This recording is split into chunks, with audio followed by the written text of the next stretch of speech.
thể quay ngược thời gian thì bạn sẽ làm gì? Những ngày thơ bé, chúng ta thường ngồi cạnh nhau, luyên thuyên đủ mọi thứ trên đời mà quên cả thời gian. Đến khi lớn lên, ta lại mong được trở về quá khứ. Nhiều bộ phim đã làm về chủ đề này, nhiều nhà khoa học đã nghiên cứu về khả năng này. Nhưng giấc mơ về viễn cảnh quay trở lại quá khứ vẫn mãi chưa thể thành sự thật.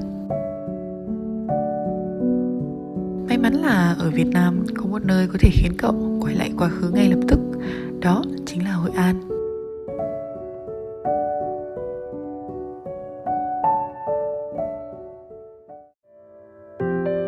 You are in the spotlight, I am hidden, reaching out for your hands, can you feel me now? Trying to give a sign that I'm right here, 'cause when I am without you, I am fading out. And I can see in your eyes all your secrets, but you don't seem to care about mine. Still I can't be without you, I'm falling without you. Can you feel me now? Sáu cốc, một lá bài của tuổi thơ, nỗi nhớ và hạnh phúc ngây thơ. Lá bài cho thấy mong muốn quay trở lại những kỷ niệm hạnh phúc trong quá khứ của bạn. Nó thường xuất hiện trong thời điểm chúng ta bị mắc kẹt hoặc bị thất vọng ở cuộc sống hiện tại. Quá khứ thường được coi là một nơi an toàn. Hội An cũng vậy, một mảnh đất ngập tràn ánh nắng, một thành phố với tông màu vàng ấm áp và những bụi hoa giấy đua nhau nở rực sáng cả một bầu trời. Ở Hội An thì có ở bao lâu cũng được, vì đó là xứ sở thần tiên. Hội An, nơi mà dường như dòng chảy vô tình của thời gian cũng chẳng thể nào vùi lấp đi cái không khí cổ xưa. Những mái ngói cũ phủ đầy rêu phong, những con đường ngập trong sắc đỏ của đèn lồng, những bức hoành phi được chạm trổ tinh vi. Tất cả như đưa ta về với một thế giới của vài trăm năm trước. Mình đã tới Hội An rất nhiều lần, đã đi tham quan hết các ngõ ngách.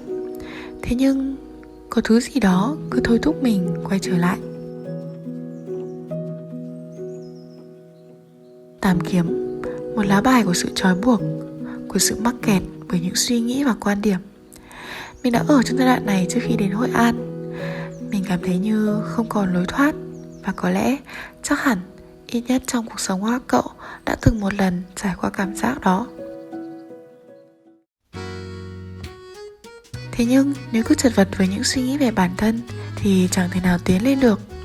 Điều quan trọng là ta cần học hỏi để tiến lên phía trước. Đó là The Hierophant, một lá bài có ý nghĩa rất đời thường và chỉ để lại một lời khuyên rằng hãy học hỏi đi, hãy tìm hiểu và nghiên cứu thêm nữa. Ở Hội An, khi lá này xuất hiện, hẳn lời khuyên là hãy tìm về quá khứ của bản thân và học hỏi từ những mất mát mà mình có. Những trải nghiệm chưa được giải quyết trong quá khứ đôi lúc có thể tạo ra ảnh hưởng lâu dài. Nhưng quá khứ cũng là một chốn rất an toàn. Sao ta không trở về, tìm ra vấn đề và giải quyết nó nhỉ?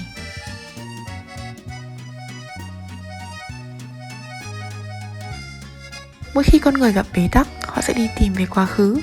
Họ sẽ ngắm lại những bức ảnh hay nghe lại những câu chuyện. Quá khứ không thể thay đổi được nữa, và bằng một cách nào đó nó khiến ta thấy bình yên.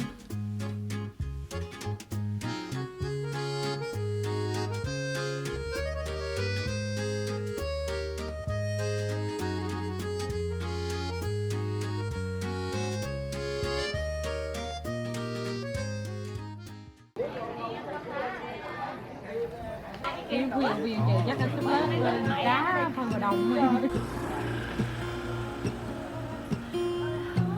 There's a lot of colors, I don't know where to go.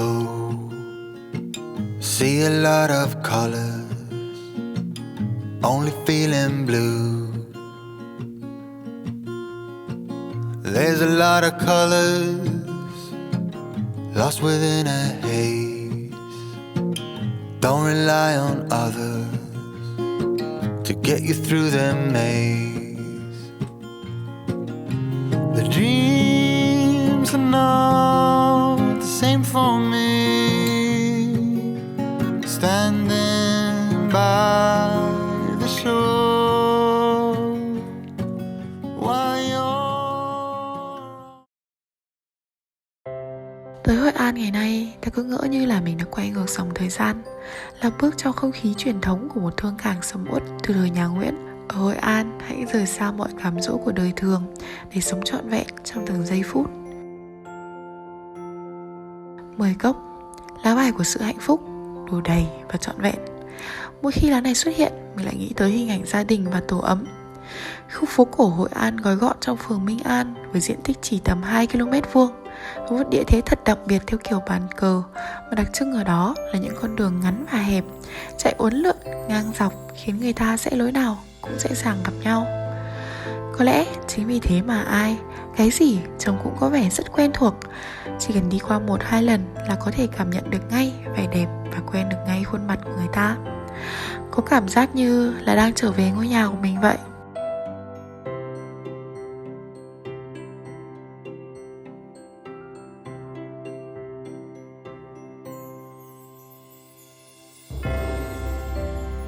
Mình không muốn giới thiệu với cậu quá nhiều về Hội An, vì mọi lời nói dường như đều là không đủ. Hãy đến Hội An, trở về quá khứ, đi dạo cho những kỷ niệm và suy ngẫm về cuộc đời của mình.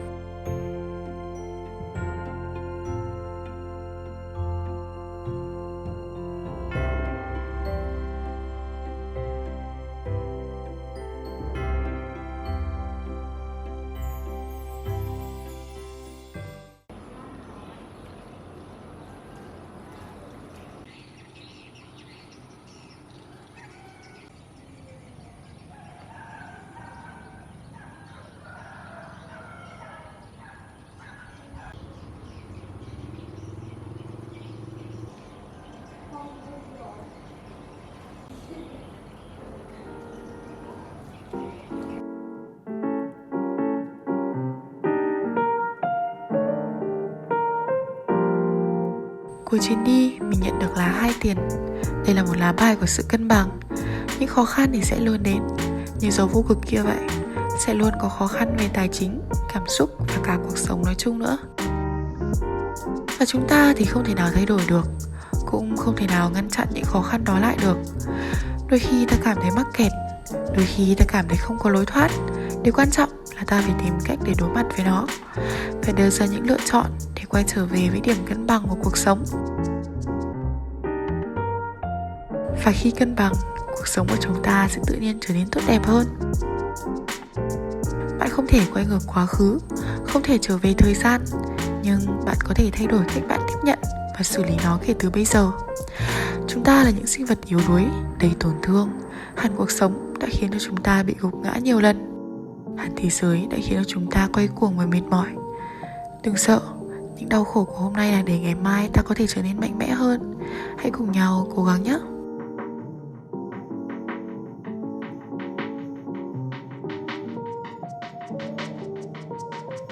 Cảm ơn vì đã ở đây.